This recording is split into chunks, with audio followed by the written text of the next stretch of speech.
Students, आज की इस वीडियो में हम ये देखने वाले हैं कि हम डेटाबेस को कैसे क्रिएट करते हैं ओपन ऑफिस के अंदर। सेकंड स्टेप में हम ये देखेंगे कि जब हमने डेटाबेस क्रिएट कर दिया है तो उसके अंदर हम टेबल को कैसे क्रिएट करें। सो इसको परफॉर्म करने के लिए हम दो मेथड को यूज करेंगे। पहला है हम विजार्ड मेथड को यूज करेंगे और सेकंड स्टेप के अंदर हम डिजाइन व्यू मेथड को यूज कर देखेंगे। चलिए एक एक करके इन्हें परफॉर्म कर देखते हैं। सो यहाँ पर हमने ओपन ऑफिस ओपन कर लिया। डेटाबेस को क्रिएट करने के लिए हमें यहाँ पे सेलेक्ट करना पड़ता है डेटाबेस। सो इस पे जैसे ही हम क्लिक करेंगे तो यहाँ पे डेटाबेस विजार्ड ओपन हो जाएगा।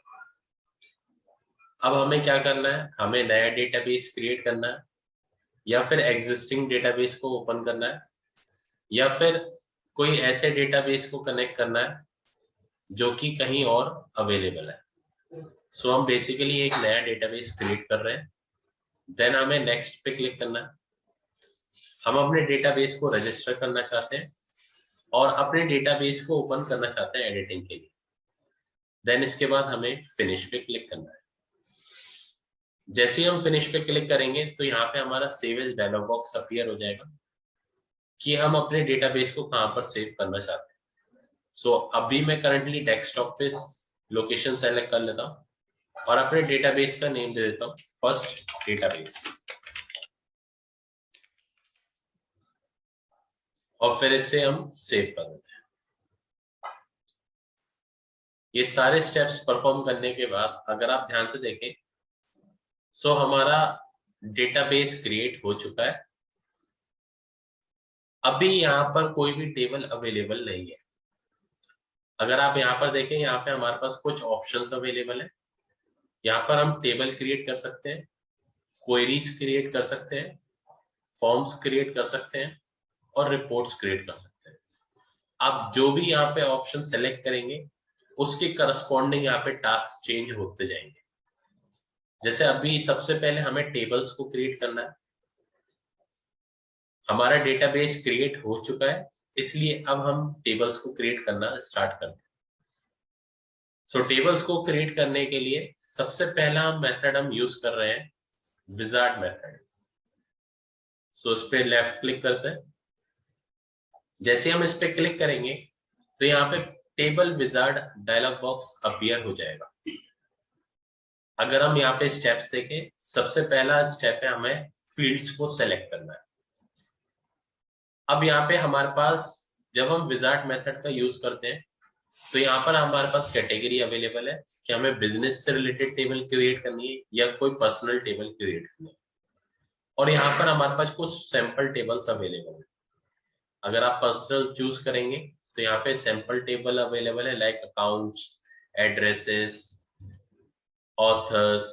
ये सारी टेबल्स आपको सैंपल टेबल्स ऑलरेडी अवेलेबल है और उनके करस्पॉन्डिंग जो भी फील्ड्स अवेलेबल है वो आप यहाँ से सेलेक्ट कर सकते हैं। जैसे अभी हम बिजनेस कैटेगरी ही सेलेक्ट करते हैं और सैंपल टेबल में से हम कस्टमर टेबल को सेलेक्ट करते हैं।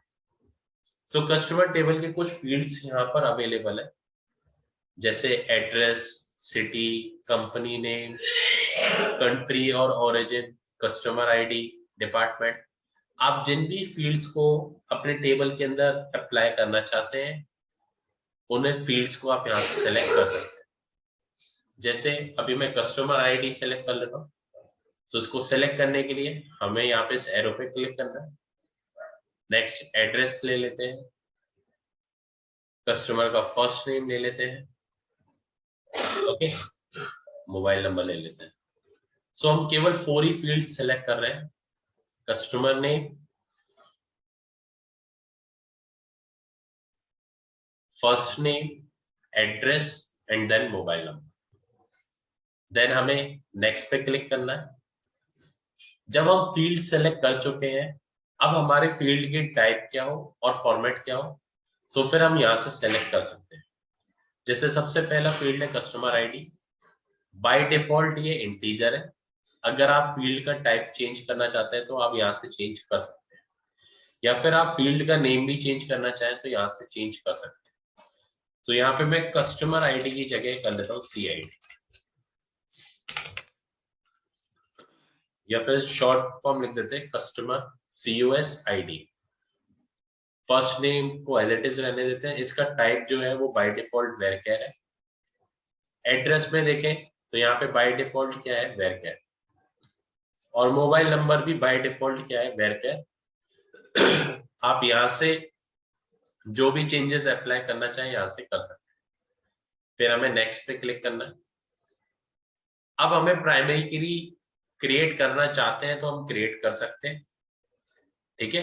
अगर हम सेवरल फील्ड्स का यूज करके प्राइमरी की क्रिएट करना चाहें तो सेवरल फील्ड्स का यूज करके प्राइमरी की क्रिएट कर सकते हैं, ठीक है।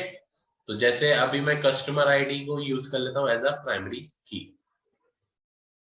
ओके। आई होप आप लोगों को समझ में आ रहा होगा कि हम प्राइमरी की क्यों क्रिएट करते हैं। ये आपको क्लास में एक्सप्लेन कर दिया था। नेक्स्ट है,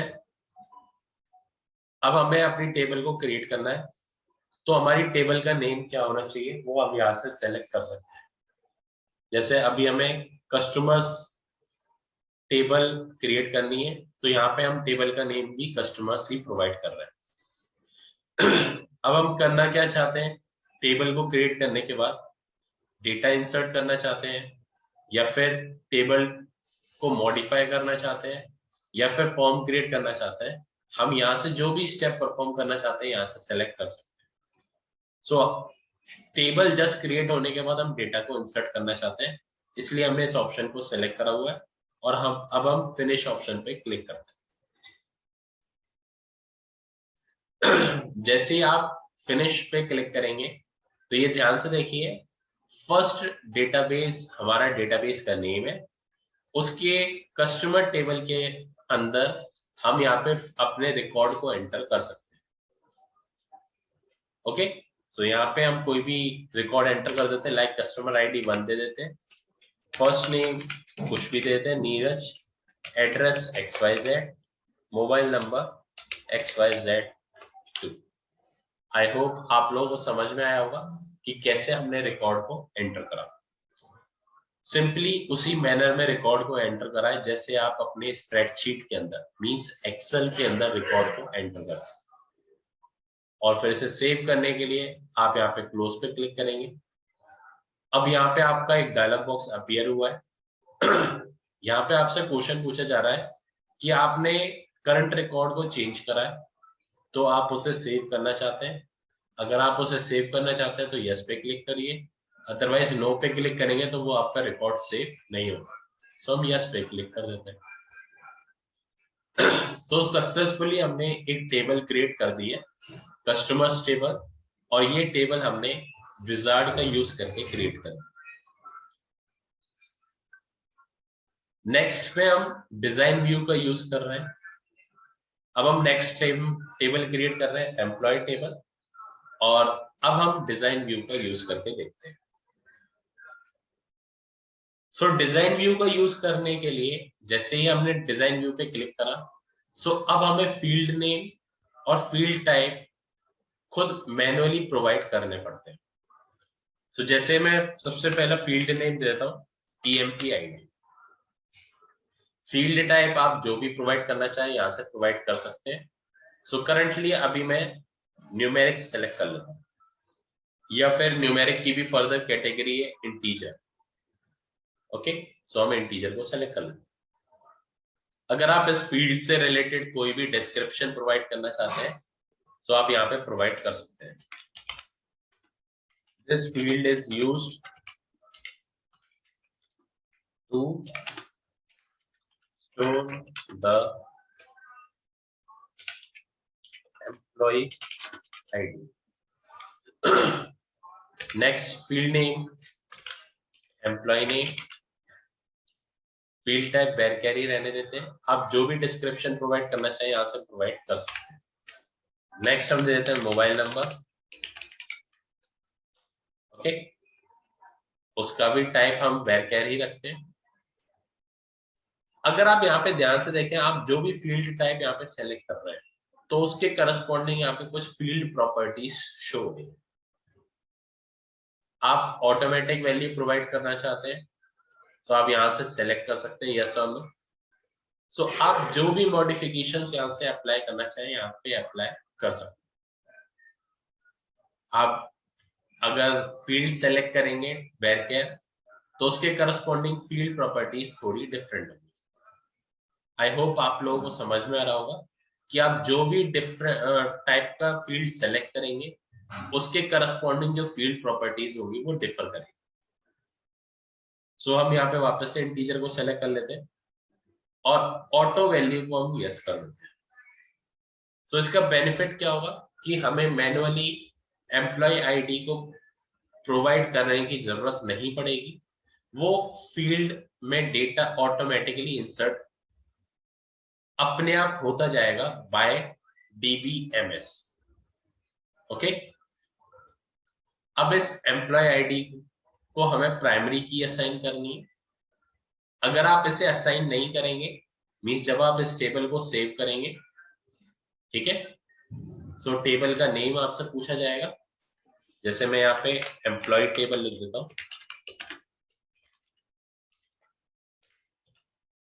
और फिर ओके पे क्लिक कर देते हैं। सो बाय डिफॉल्ट यहाँ पे प्राइमरी की असाइन कर दी गई है, ठीक है, बाय द DBMS सिस्टम। सो कभी कभी कुछ एरर भी आते हैं जब हम टेबल को सेव कर रहे होते हैं, ठीक है। अगर आपने प्राइमरी की असाइन नहीं करी है तो जो हमारा फर्स्ट फील्ड होता है उसे प्राइमरी की असाइन कर देता है हमारा DBMS सिस्टम। अगर आप किसी और पर्टिकुलर फील्ड को प्राइमरी की असाइन करना चाहते हैं तो आप यहां से असाइन कर सकते हैं, ठीक है। आप यहाँ पे राइट क्लिक करिए और यहाँ से अनटिक कर दीजिए। आप जिसको भी प्राइमरी की अलाउ करना चाहते हैं उस पर राइट क्लिक करिए और प्राइमरी की उसे असाइन कर दीजिए, ठीक है। सो हमें एम्प्लॉय आईडी को ही प्राइमरी की असाइन करनी थी, तो यहाँ पे हमने एम्प्लॉय आईडी पे सेलेक्ट करा। यहाँ पे सबसे लेफ्ट मोस्ट पे क्लिक करना है, हमें राइट क्लिक करना है और यहाँ पे हमें प्राइमरी की को सेलेक्ट करना है। इसको हम सेव कर देते हैं।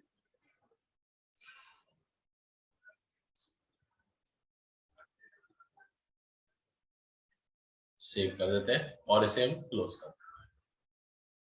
सो अगर आप यहाँ पे ध्यान से देखें हमारी नेक्स्ट टेबल क्रिएट हो चुकी है, एम्प्लॉय टेबल। ओके, अगर आप यहाँ पे कोई भी रिकॉर्ड ऐड करना चाहते हैं तो रिकॉर्ड ऐड करने के लिए हमें कोई भी नया मेथड परफॉर्म करने की जरूरत नहीं है।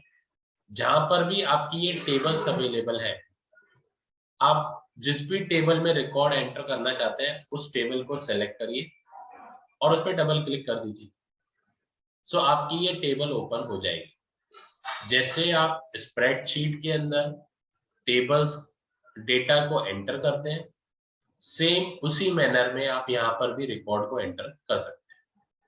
ओके, सो एम्प्लॉय आईडी 1 प्रोवाइड कर दी, एम्प्लॉय नेम नीरज और मोबाइल नंबर जो भी आप XYZ। ओके, सेव कर देते हैं इस रिकॉर्ड को और इसको क्लोज कर देते हैं। ओके, अब लेट सपोज आप इस टेबल के अंदर फील्ड्स के अंदर मॉडिफिकेशन करना चाहते हैं तो आप राइट क्लिक करिए और यहाँ पे आप एडिट पे क्लिक करिए। तो आप जो भी एडिट यहाँ पे परफॉर्म करना चाहते हैं वो यहाँ पे परफॉर्म कर सकते हैं। ऑटो वैल्यू को हम यहाँ पे क्या कर देते हैं, यस, और फाइल से हम इसे कर देते हैं सेव। इसको क्लोज कर देते हैं, ठीक है। तो हम चेंजेस को जो हमने अलाउ करे हैं उसे हम यस कर देते हैं। अब वापस से इसको एंटर करके देखते हैं। अब हमें यहाँ पे कोई भी एम्प्लॉय आईडी प्रोवाइड करने की जरूरत नहीं है। जो DBMS सिस्टम है वो ऑटोमेटिकली एम्प्लॉय आईडी प्रोवाइड करता जाएगा क्योंकि हमने ऑटो वैल्यू को यस कर दिया। नेक्स्ट देते हैं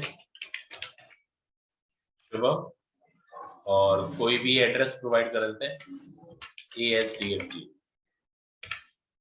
नेक्स्ट राजू, फिर कोई भी एड्रेस जो आप प्रोवाइड करना चाहते हैं। आप ध्यान से देख रहे हो हमने एम्प्लॉय आईडी में कोई भी आईडी प्रोवाइड नहीं करी है।